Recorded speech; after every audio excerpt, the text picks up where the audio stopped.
topic natin, pimples o tagyawat. Pero isama na rin natin bungang araw or heat rash at saka yung intertrigo. Ito yung mga pantal-pantal sa katawan. Umpisahan ho natin yung tinatawag natin sweat pimples or acne breakout dahil nagtigyawat tayo dahil sa pawis, init, tapos nagkikiskisan yung balat. So, babara o magka-clog yung ating mga pores. May tutubong bakterya kasi yung bakterya nandiyan naman sa ating balat talaga. Pero mas dadami siya. So, nagkakaroon ng pressure, friction. Tapos, dun friction galing sa mga gamit natin. Halimbawa, nakasombrero tayo, naka-headband tayo, naka-backpack tayo, yung mga bata.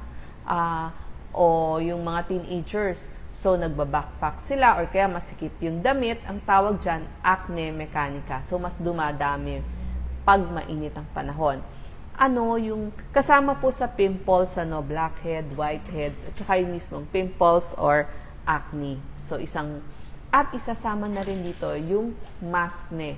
Kasi, ngayon, marami pa rin gumagamit ng face mask kasi nga kailangan nila dun sa trabaho nila.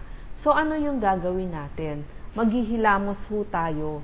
Minimum twice daily. Pero kung nandun ka, oras na pawisan ka, maghilamos ka na ulit. Minimum lang po yung twice a day. Pag nasa trabaho, pwede rin maghilamos. Huwag hahawakan palagi ang ating muka. Tapos, pwede tayong gumamit ng mga foaming cleansers.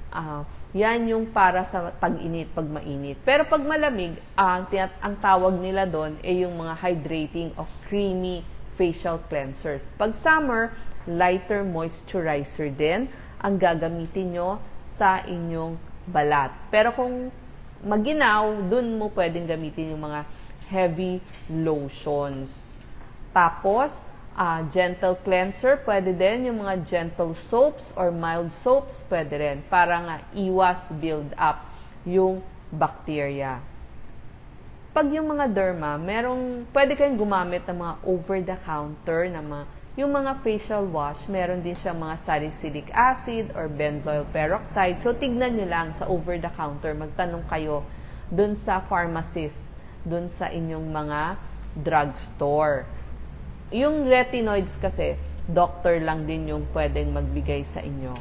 At ang iba pa, ito, yung mga benzoyl peroxide, meron mga over-the-counter yan ha. Pero pag talagang sobrang tagal na or palaki na ng palaki yung inyong acne, pupunta na ho tayo sa ating dermatologist. So, kailangan tuloy-tuloy lang yung skincare nyo. Magtanong-tanong kayo ng mga over-the-counter. Tapos tignan nyo kung nag-i-improve or hindi. Para magtanong kayo ng ibang treatment options ninyo. Huwag nyo na hong lagyan ng toothpaste o kaya naman ng mga kalamansi. Hindi talaga mabubura dun eh. Tapos yung mga kalalakihan, pag nag-shave sila, nagkakaroon din sila ng mga sugat-sugat. So, shaving pimples, pimple din yon. So, yun yung mga pwede natin gawin. Tapos, lalabahan nyo rin yung inyong punda ng unan, yung inyong kobrekama, tsaka yung inyong damit, yung inyong mga bimpo, kailangan panay pa din ang labanon, kasama na yung mga sombrero sa kalalakihan, headbands, sportswear nyo, sunscreen, pumili tayo ng oil-free, non-comedogenic, at SPF 30 pataas. Yan yung mga pwede nyo gawin. Yung mga lumang makeup, pwede nyo nang palitan. Kung napansin nyo, naglagay kayo ng makeup, bakit mas nagbe-breakout ako? So, palitan nyo yung brand na yon. Okay? Tapos, pumunta naman tayo dun sa isang problem din na madalas pag mainit, intertrigo. Ito, yung kung saan merong mga folds yung ating balat. Lalo na kung medyo overweight tayo, tsaka yung mga bata. Usually, ito dun sa kilikili. Di ba, hindi yan kasi nahahanginan eh. Or kaya may mga folds tayo dun sa leeg, dito sa pagitan ng ating braso. Yan. So, intertrigo dun sa skin folds dahil sa init, tapos nagkikiskis, pawis o basa lagi yung lugar, hindi nahahanginan. Ibig sabihin kasi, inter, sa pagitan, in between. Tapos, terere, to rub. So, pag nagra-rub, dumadami yung bacteria. Pag bacteria, yung mga staphylococcus, fungal, example, candida. So, pwede sa leeg, kilikili, iba sa ilalim ng breast, sa singit, sa hita, pwede din, or pagitan ng mga daliri ng kamay at saka ng paa. Pag sa sanggol, isama na rin natin yung diaper rash ng ating mga babies. Yun na nga, sabi ko nga kasi may skin folds at laging mamasa-masa. So, ano yung pwede nating gawin? Pag ganito, tutuyuin nyo ng tuwalya. Halimbawa, bagong ligo kayo or napawisan kayo, tuyuin nyo ng tuwalya mabuti yung basang lugar. Kung pwede nga, pahanginan nyo ng electric fan yung lugar na yon. Maluwag na damit muna isusuot natin. Pwede tayong maglagay ng pulbos dun sa mga folds na yon. Ang mga pwede nyo gamitin, merong mga prickly heat powder, Johnson's, or kaya Fisan, pwede nyo gamitin. Meron ho ito sa ating mga grocery at saka sa ating mga drugstore o botika. Yung mga pulbos na ito. Pwede din gumamit tayo ng mild soap or pwede din yung mga antibacterial soap. Ito na yung pagkakataon na gamitin nyo. Yung mga doktor, kapag talagang hindi nawawala, sobrang katina, nagbibigay sila ng mga mild steroids. Halimbawa, yung mga 1% hydrocortisone cream or triamcinolone cream na nilalagay twice a day. Pag meron ng alipunga sa pagitan ng inyong kamay tsaka paa, meron pong mga over-the-counter antifungal creams at saka over-the-counter. Pero halimbawa naman, yung mamasa-masa, may amoy, pwede din ng antibacterial cream. At pag sa mga babies, kailangan nyo ng zinc oxide. Ito yung para mas may protection yung skin nila. So, against diaper rash. At syempre, pag-usapan din natin itong diaper rash. Pag magpapalit kayo ng lampin ng inyong baby, kailangan lilinisin nyo muna mabuti yung kanilang puwitan.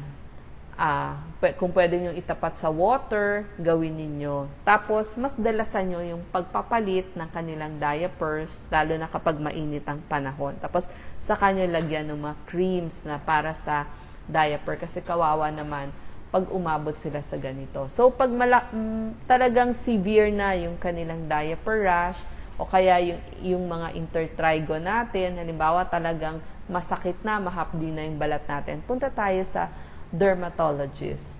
Okay? Sila po yung makakatulong. Next, ang problem din natin, pag ganitong tag-init, meron tayong mga heat rash. Yung pula-pula, pwede dun sa leeg, sa dibdib, sa braso. Oo. Heat rash, ibig sabihin, mainit. Pawis, makati. So, kaya tayo nagkakaroon ng bungang araw.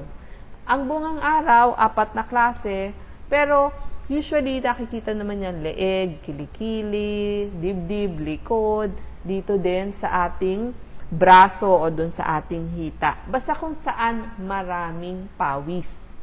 Yung iba, pula-pula lang. Pag usually sa mga adults, wala lang, pula-pulang maliliit. Kaya lang minsan sa iba, talagang may parang nana na, so kulay yellow na. Yung iba naman, pulang-pula. Kaya yung bungang araw, Emilaria rubra. Ito naman yung mga sa children.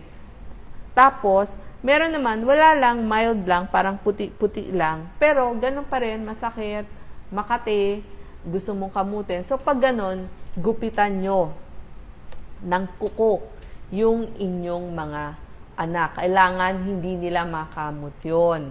Tapos, liliguan nyo, lalo na dun sa lugar ng bungang araw, kailangan liguan natin ng mild na sabon, tapos kailangan banlawan mabuti. Pwede din yung antibacterial na soap, tapos kailangan mahangin o malamig na lugar. Pumunta tayo. Hindi naman ho kailangan talagang mag-aircon tayo.